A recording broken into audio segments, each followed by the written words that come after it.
What is your name and job title?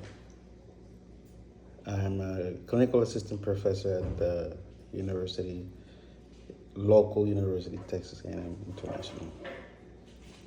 And then you're gonna say And the other one? I am a doctor of nurse practice for midpoint urgent care.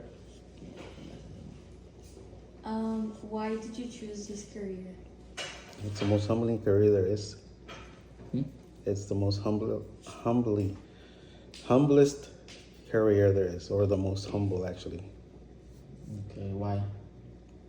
Well, I had a little sit down talk one day, many days ago in 1999, with Dr. Joaquin Cigarroa. Mm-hmm. And I was 18 years old, working at the hospital, the Old Mercy Hospital in Laredo, Texas. And as he got to the nurse's station, I was a nurse assistant back then. And basically, what I used to do was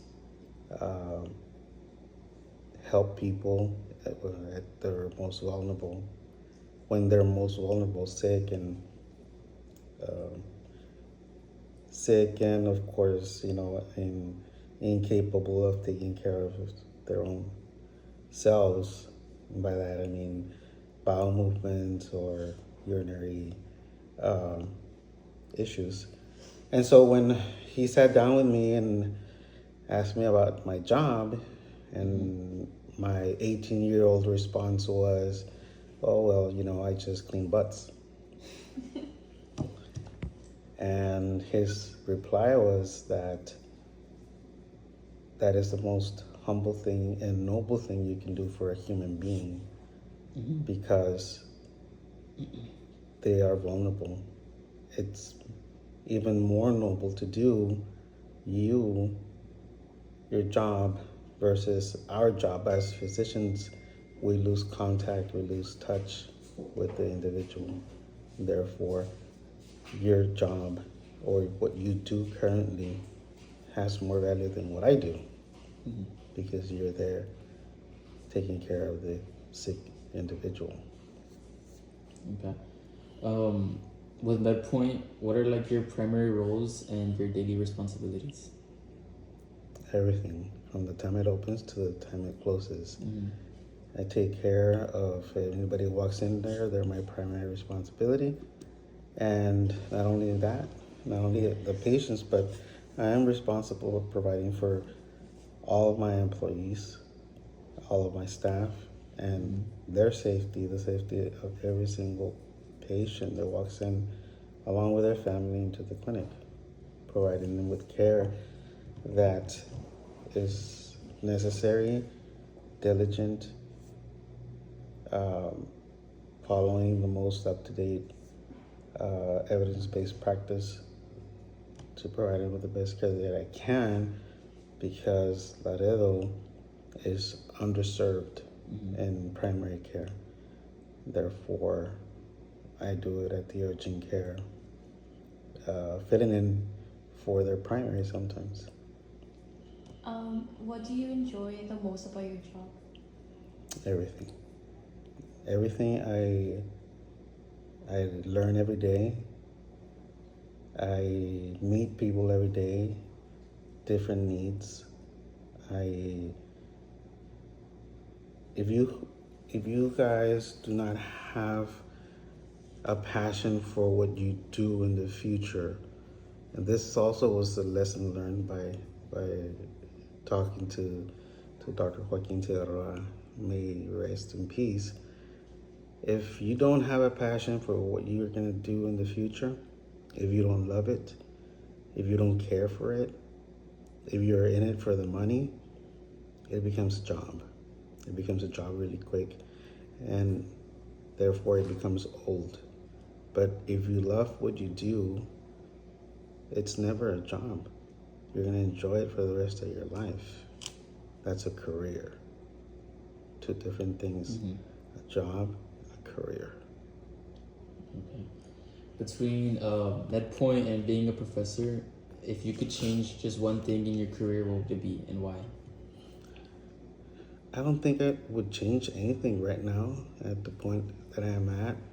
I enjoy teaching a lot more then I do other things. I love to teach. I love to take care of my patients.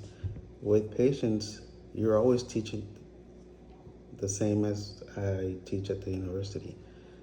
Our roles as physicians, of medical providers, is to teach individuals how to better themselves, how to be um, self caring for themselves, how to take their medications.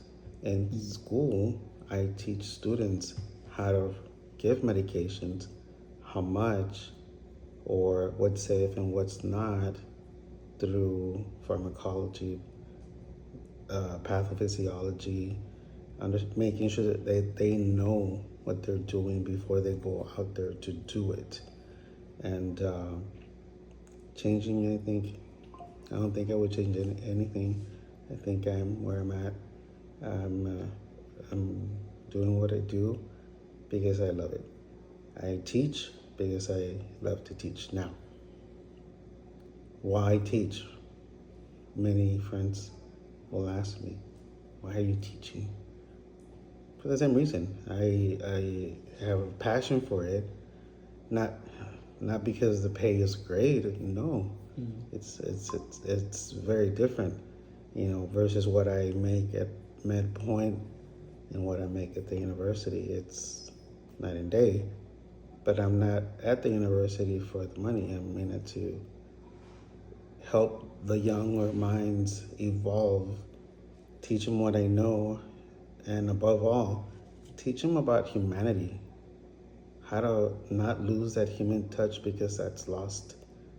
People now are very reactive to and also insensitive through the lack of the human touch. Yeah. How do you balance work and personal life?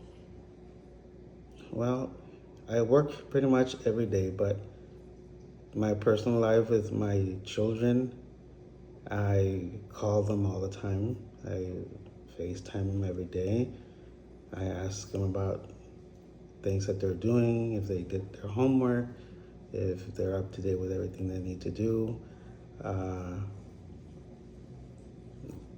They cannot say that I don't bore them with my calls every day. Once, maybe twice, maybe more than that in a day. And work, as far as work, unless I'm giving a lecture, they can visit me anytime, any day, whether it's at the clinic or at the university. I am always accessible to them. They can not say I can't find them, because I can't leave the clinic when I'm taking care of patients, and I can't leave a classroom when I'm giving a lecture. But in between, they can find me anytime. Okay, and between both jobs, can you describe something that was meaningful or challenging with an experience at work?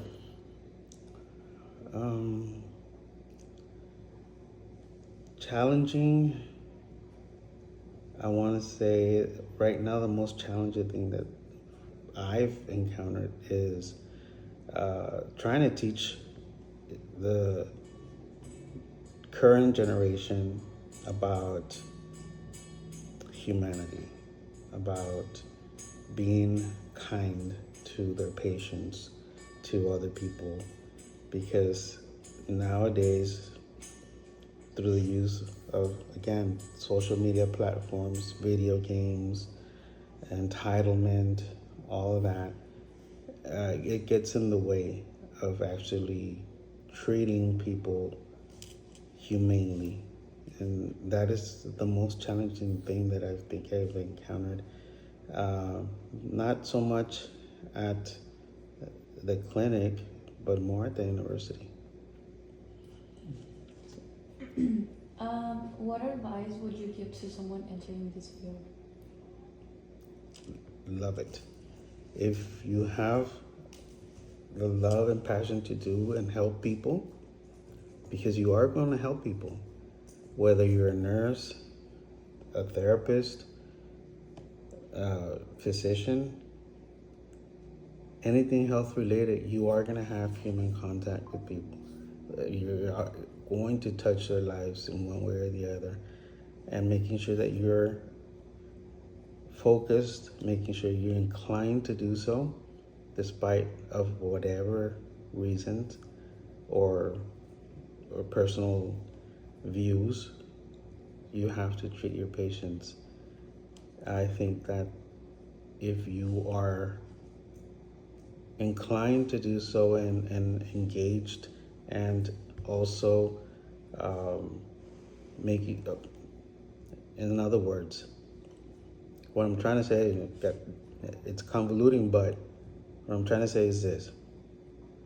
If you don't like what you do, you have no interest in what you want to do, or are persuaded to do, if you don't like it, you're not going to have a career. You're going to have a job. Period. Okay. That's all the questions. Thank you for your time.